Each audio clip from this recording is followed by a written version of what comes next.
नमस्कार, मेरा नाम है अमन और आप देख रहे हैं अमन हिमाचली यूट्यूब चैनल। तो कैसे हैं आप सब? होप सो आप सभी ठीक होंगे। तो आज मैं आपको एक हॉरर इंसिडेंट सुनाऊंगा। तो एक्चुअल में कल मैं इंटरनेट स्क्रॉल कर रहा था तो मेरे माइंड में ऐसे आया कि गूगल पे हिमाचली हॉरर स्टोरीज करके टाइप करता हूँ। तो मैंने जैसे ही टाइप किया तो मेरे पास एक बहुत अच्छा पेज खुला जहाँ से मैंने ये स्टोरी ली है। तो काफ़ी इंटरेस्टिंग स्टोरी है।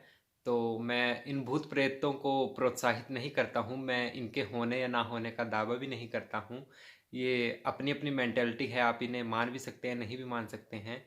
तो मैं इन सबको प्रोत्साहित नहीं करता हूँ क्योंकि हमारे हिंदू समाज में ऐसे देखा गया है कि चुड़ैल के नाम पर महिलाओं के साथ बहुत सी यातनाएं उनके साथ की जाती थी, उनके साथ बहुत सा दुर्व्यवहार किया जाता था। तो मैं इन सब चीज़ों को प्रोत्साहित नहीं करता हूँ। तो अगर आप मेरे चैनल पर नए हैं और आप मेरे चैनल पर कहानी सुनने के लिए आए हैं तो प्लीज़ चैनल को सब्सक्राइब करें। तो सुनते हैं आज की कहानी अमन हिमाचली से। तो जिन्होंने ये कहानी लिखी है उनका कहना है कि ये घटना उनके साथ नहीं हुई है। वो एक बार किसी बारात में गए थे तो वहाँ पर अलाव के पास पांच छह आदमी बैठे थे। तो पुराने समय में जब भी अलाव के पास जैसे बाराती बैठते थे तो अक्सर भूत प्रेत की कहानियाँ सुनाते थे क्योंकि उसमें टाइम पास का जरिया यही सब चीज़ें होती थी। या तो कोई किस्से सुना दिए या भूत प्रेतों की कहानियाँ सुना दी या कोई लाइफ एक्सपीरियंस शेयर कर लिया। आजकल तो खैर हम अपने अपने स्मार्टफोन्स में बिजी रहते हैं, कभी गेम खेल रहे हैं, कभी इंटरनेट स्क्रॉल कर रहे हैं, कभी इंस्टाग्राम देख रहे हैं। लेकिन उस समय बाराती ऐसे ही समय व्यतीत करते थे। तो उनका कहना है कि उस वक्त भी अलाव के पास पाँच छः आदमी बैठे थे। तो एक बुजुर्ग ने ये इंसिडेंट उनके साथ शेयर किया कि ये जो घटना घटित हुई है वो उनके दादा के साथ हुई है। तो आप भी सुनिए कि क्या क्या उनके दादा के साथ हुआ था। तो अब मैं आपको उस बुजुर्ग के दादा के पॉइंट ऑफ व्यू से कहानी सुना रहा हूँ। तो ये कहानी अंग्रेज़ों के ज़माने की है। उसमें सरकाघाट में बहुत ज़्यादा आबादी नहीं हुआ करती थी। कहीं एक दो मकान हुआ करते थे, वो भी काफ़ी दूर दूर हुआ करते थे। और सरकाघाट बिल्कुल वीरान था। आजकल तो सरकाघाट एक बहुत अच्छा शहर बन गया है, आबादी ही आबादी है, लेकिन उसमें ऐसा कुछ नहीं हुआ करता था। तो उस गांव में मतलब एक दो ऐसे मालदार जमींदार लोग रहते थे जिनके पास लोग अपनी ज़मीनें गिरवी रखकर पैसे वगैरह उधार लेते थे। और उन दिनों लोग नमक लाने के लिए अक्सर गुम्मा जाया करते थे।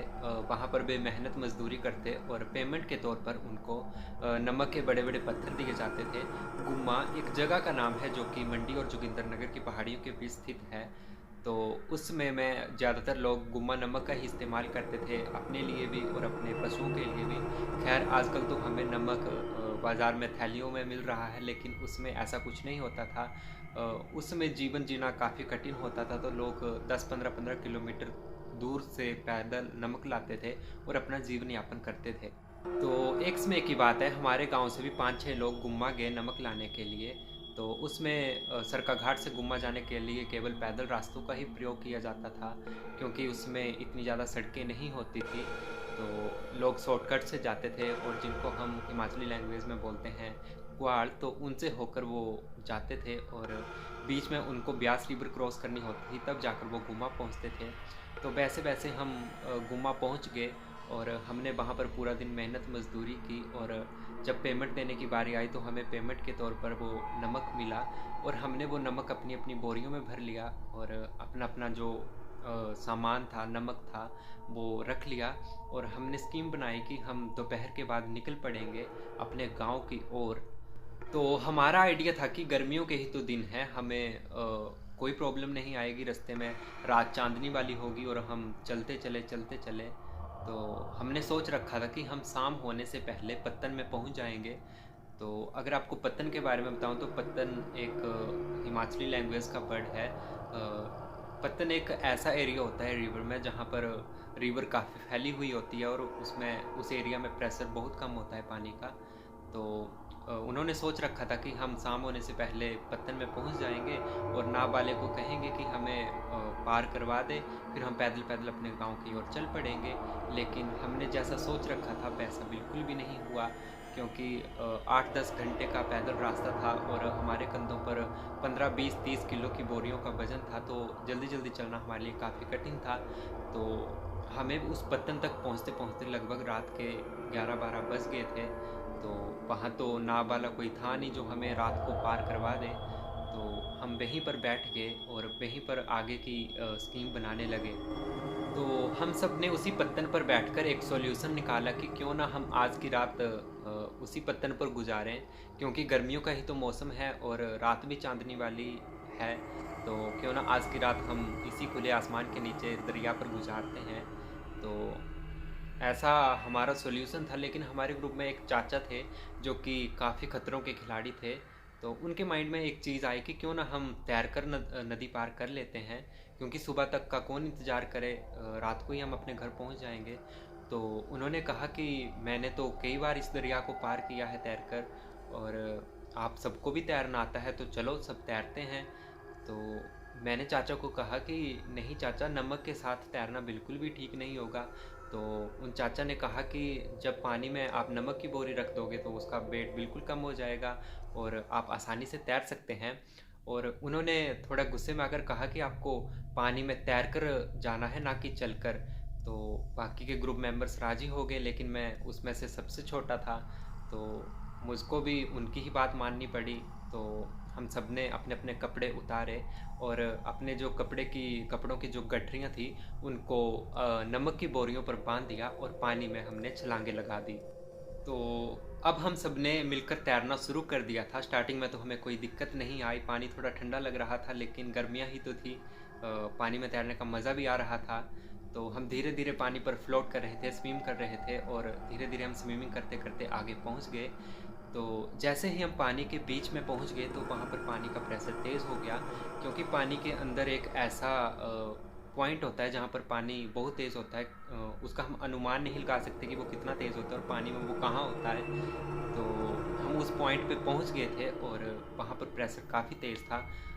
हमारे पास नमक नहीं होता तो हम तो ईज़िली फ्लोट कर सकते थे, लेकिन हमारे पास नमक के बड़े बड़े बोरे थे, उसके साथ तैरना काफ़ी मुश्किल हो रहा था। तो जैसे ही हम उस पानी की तेज़ धारा में फंस के सारे जने, तो हम जितना आगे की ओर उस पानी को काटे, जितना उसको जोर लगाएं, पानी हमें दोबारा उसी ओरिजिनल पोजीशन पर पटक के फेंक रहा था। हम कड़ी मशक्क़त कर रहे थे, 5-6 बार हमने ट्राई किया आगे जाने का, लेकिन पानी हमें बार बार उसी की तरफ धकेल दे रहा था। और फिर हमारे हाथ पांव खड़े हो गए और हमारे ग्रुप के एक बंदे की नज़र उस पत्तन की पार की तरफ पड़ी जहां हम सब ने जाना था, जो हमारा पॉइंट था। तो उसने सामने की तरफ देखा और कहा, ओ मेरे परमात्मा, ये क्या है पार बखा, मतलब ओ माय गॉड, वो क्या है सामने। तो ऐसा उसने कहा और हम सब उसकी तरफ देखने लगे जहाँ वो देख रहा था। तो हम सब ने सामने देखा कि सामने तो एक औरत खड़ी है जिसकी हाइट नॉर्मल लेडी से काफ़ी ज़्यादा लंबी है, और उसका चेहरा चांदनी रात में गोरा गोरा चेहरा उसका चमक रहा था। उसकी आंखें काले काले कटोरों की तरह थी, बाल उसने खिलारे हुए थे और उसके हाथ पांव जो थे वो उल्टे थे। तो हमने उसको देखा और हम सब उसको देखकर चिल्लाने लगे। तो मैं तो उस ग्रुप में सबसे छोटा था, मैंने अपने नमक की बोरी पानी में फेंकी और मैं बैक उस अपोजिट डायरेक्शन में तैरने लगा जहाँ से हम सारे आए थे। तो मेरे पीछे पीछे जो सारा ग्रुप था वो भी चिल्लाते हुए मेरी ओर बढ़ रहा था। तो जैसे तैसे हम दोबारा उस ओरिजिनल पोजीशन पर पहुंच गए, लेकिन हमारे हाथ पैर खड़े हो गए थे, हम डर के मारे कांप रहे थे। और तो हमारी हिम्मत नहीं पड़ रही थी कि हम दोबारा मुड़कर उसकी तरफ देखें, उस लेडी की तरफ देखें जो कि काफ़ी डरावनी नज़र आ रही थी। मैं अपने ग्रुप में सबसे छोटा बंदा था, तो मेरे तो सबसे ज़्यादा पसीने छूटे थे, लेकिन मैंने अपने अनदर टीम मेंबर्स की ओर देखा तो उनके भी सेम वही हालात थे। वे सारे जने भी अपने अपने नमक के बोरे और अपने अपने कपड़े पानी में ही डुबो आए थे। तो अब हम सारे जो थे वो बिना कपड़ों के थे, हमारे पास सिर्फ अपने अंडर गारमेंट्स थे, और हम सारे उस ओरिजिनल पोजीशन पे खड़े थे जहाँ से हमने तैरना शुरू किया था। तो हमारे ग्रुप में जो डेयर डेविल चाचा थे वो पजामा डालकर ही तैर रहे थे, तो वो थोड़े सेफ थे, कहीं आने जाने के वो लायक थे। तो अब वो भी आ गए थे वापस, तो हमने उनकी तरफ देखा तो उनके भी वो पसीने छूटे हुए थे, वो भी काफ़ी डरे हुए थे कि ये क्या हो गया है। तो हम सारे जने वहाँ पर खड़े हो गए और चाचा ने कहा कि यहाँ रहना ठीक नहीं होगा, तो अब हम कुछ आगे का जुगाड़ करते हैं। तो हमने कहा कि चाचा इधर आसपास कोई घर वगैरह देखो, वहाँ पर चलते हैं। तो चाचा ने कहा कि मुझे डर लग रहा है, मैं नहीं जाऊँगा। तो हमने चाचा को थोड़ा मोटिवेट किया कि आपने तो कपड़े डाल रखे हैं, आपके पास पजामा वगैरह है, आप जा सकते हैं, हमारे पास कपड़े नहीं हैं तो हम कैसे जाएँ। तो चाचा ने उधर उस पत्तन के आसपास, मतलब नाव वालों के घर होते हैं, तो वो उनके घर चले गए। तो चाचा ने जैसे ही दरवाज़ा खटखटाया तो अंदर से कोई रिस्पॉन्स नहीं आया, क्योंकि रात के समय लोग ऐसे दरवाज़ा नहीं खोलते हैं, क्योंकि वे जानते हैं कि रात को ऐसी घटनाएं होती रहती हैं, तो वो ऐसे दरवाज़ा नहीं खोलते हैं। तो थोड़ी देर बाद चाचा ने फिर से दरवाज़ा खटखटाया तो अंदर से रिस्पॉन्स आया कि कौन है बाहर। तो चाचा ने कहा कि ऐसे ऐसे ऐसे। तो अंदर बाहर से ही दोनों के बीच बातचीत हुई। तो उस नाव वाले ने, बेचारे ने सोचा होगा कि रात को कोई ज़रूरतमंद ही होगा, तो उन्होंने उसको अंदर इनवाइट कर लिया। तो चाचा ने उनके साथ वो इंसिडेंट शेयर कर दिया था थोड़ा सा, लेकिन चाचा ने कहा कि मेरे साथ और बंदे भी हैं, वो भी आना चाहते हैं। तो उन्होंने, नाव वाले ने उनको कहा कि ले आओ। तो बेचारे वो तो नंगे थे, उनके पास कपड़े वगैरह कुछ नहीं थे। तो बेचारे उस नाव वाले ने उनको कपड़े और चादरें वगैरह दी। फिर उनके साथ वो इंसिडेंट शेयर किया कि ऐसे ऐसे उन्होंने एक लेडी को देखा है जिसकी हाइट बहुत ज़्यादा है और उसकी शक्ल काफ़ी डरावनी थी, उसके हाथ पैर भी उल्टे थे, उसकी आंखें भी बड़ी बड़ी थी, उसने ऐसे बाल ऐसे आगे की तरफ कर रखे थे और शायद ऐसा लग रहा था कि वो निर्वस्त्र थी, उसने कपड़े नहीं पहने थे। तो नाबाले ने कहा कि हाँ, उस पत्तन पर एक चुड़ैल रहती है, वो कभी कभी ही दिखती है और किसी किसी को ही दिखती है। ये तो आपका भाग्य अच्छा था कि आप बच गए, लेकिन उससे कोई बचता नहीं है। तो नाबाले ने उनको कहा कि अच्छा कि आपने कपड़े नहीं पहने थे, आप निर्वस्त्र थे, तो वो आपके डर से भाग गई। तो ऐसा ऐसा उन्होंने इंसिडेंट शेयर किया। तो ऐसे तैसे उन्होंने वहाँ पर उस नाबाले के घर में रात गुजारी और सुबह वो अपने गांव की ओर चल पड़े। तो जैसे ही वो गांव में पहुँचे, उन्होंने ऐसा ऐसा इंसिडेंट शेयर किया तो उनकी काफ़ी बेइज्जती हुई। तो अंदर से तो उनको डर था, लेकिन जैसे उन्होंने ये इंसिडेंट शेयर किया कि हमारे पास कपड़े नहीं थे, हमने नमक भी डुबो दिया, कपड़े भी डुबो दिए, हम नंगे थे, ये थे वो थे। तो लोगों के लिए वो फनी इंसिडेंट बन गया था हॉरर से ज़्यादा।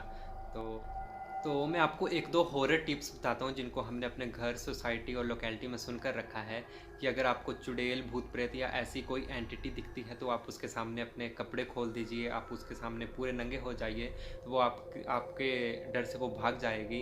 तो आप ऐसा कर सकते हैं। आई डोंट नो कितना सच है कितना झूठ है। तो इसके अलावा अगर आप बीड़ी वगैरह पीते हैं तो आप बीड़ी जला लीजिए, तो बीड़ी के डर से भी भूत प्रेत चले जाते हैं। तो बीड़ी का जो किरदार है वो हिमाचली हॉरर स्टोरीज़ में काफ़ी अहम है। आपने अक्सर सुना होगा कि बंदे बोलते हैं कि हमारे नाना ने भूत के साथ बीड़ी पी, हमारे दादा से भूत ने बीड़ी मांगी, भूत ने ऐसा किया वैसा किया। तो ऐसी ऐसी बातें चली रहती हैं हिमाचल प्रदेश में। तो आप इनको केवल मनोरंजन के तौर पर ही लीजिए, डोंट टेक इट सीरियस। तो ऐसी ऐसी होती हैं। और जो ये जो चुड़ैलें होती हैं ना, ये इंसान को नुकसान नहीं पहुंचाती हैं। अगर किसी को चुड़ैल बस में कर ले, किसी इंसान को बस में कर ले, तब उसको वो नुकसान करती है, ऐसे ये नुकसान नहीं करती, ये ऐसे इनके साथ छेड़खानी ही करती है।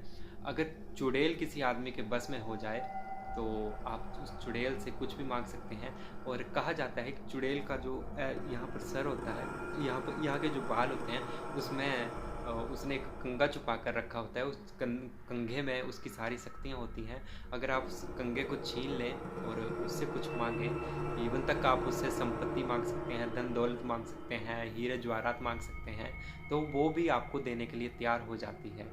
तो ये पता नहीं कितने सच हैं कितने झूठ हैं, आई डोंट नो।